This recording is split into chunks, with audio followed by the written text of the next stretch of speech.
السلام علیکم ورحمۃ اللہ وبرکاتہ۔ امید ہے کہ آپ حضرات خیریت سے ہوں گے۔ معزز و مکرم سامعین، گناہ تو گناہ ہوتا ہے، چاہے وہ چھوٹا گناہ ہو یا چاہے بڑا گناہ ہو، لیکن آج میں آپ کو دو ایسے گناہوں کے بارے میں بتانے جا رہا ہوں کہ جن دو گناہوں کی وجہ سے قبر کے اندر سخت سے سخت عذاب دیا جاتا ہے۔ آئیے جانتے ہیں کہ وہ دو گناہ کون سے ہیں۔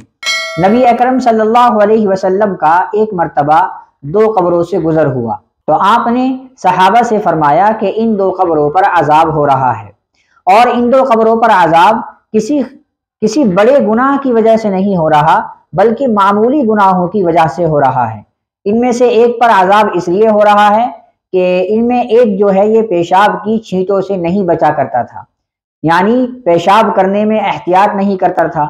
دوستو، بہت سارے لوگ ایسے ہوتے ہیں جو کھڑے ہو کر پیشاب کر دیتے ہیں، اور جب وہ کھڑے ہو کر پیشاب کرتے ہیں تو ان کی چھینٹیں ان کے کپڑوں پر، ان کے جسم پر آتی ہے، تو ہمیں پیشاب کی چھینٹوں سے احتیاط کرنا چاہیے۔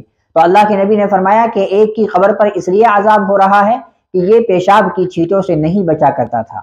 ہماری دین کے اندر طہارت بہت بڑی چیز ہے۔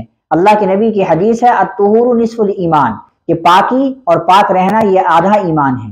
اور آپ علیہ الصلوۃ والسلام نے فرمایا کہ دوسری قبر پر عذاب اس لیے ہو رہا ہے کہ یہ شخص چغل خوری کرتا تھا، ادھر کی باتوں کو ادھر لگایا کرتا تھا، اور آپس میں دونوں کی لڑائیاں کراتا تھا، ایک دوسرے کی برائیاں بیان کرتا تھا، ایک دوسرے کے پاس جا کر دوسرے کی چغل خوری کرتا تھا۔ یہ بھی بہت بڑا گناہ ہے۔ چغل خور جنت کے اندر داخل نہیں ہوگا۔ اللہ کے نبی کی حدیث ہے کہ چغل خور جنت کے اندر داخل نہیں ہوگا۔ تو یہ معمولی سے گناہ ہیں۔ دوستو، ہم زنا کرنے کو گناہ کبیرہ سمجھتے ہیں، جھوٹ بولنے کو بڑا گناہ سمجھتے ہیں، قتل کرنے کو بڑا گناہ سمجھتے ہیں، لیکن ہم غیبت کرنے کو، چغل خوری کرنے کو گناہ ہی نہیں سمجھتے، بلکہ اس کو معمولی سا گناہ سمجھ کر کے ٹال دیتے ہیں۔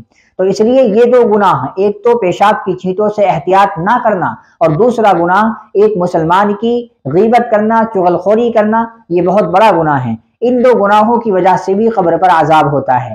اس لیے آپ علیہ الصلوۃ والسلام کی حدیث ہے استنزہوا من البول فإن عامۃ عذاب القبر عنہ، کہ پیشاب کی چھینٹوں سے بچو، اس لیے کہ زیادہ تر جو ہے قبر کا عذاب پیشاب کی چھینٹوں کی وجہ سے ہوتا ہے۔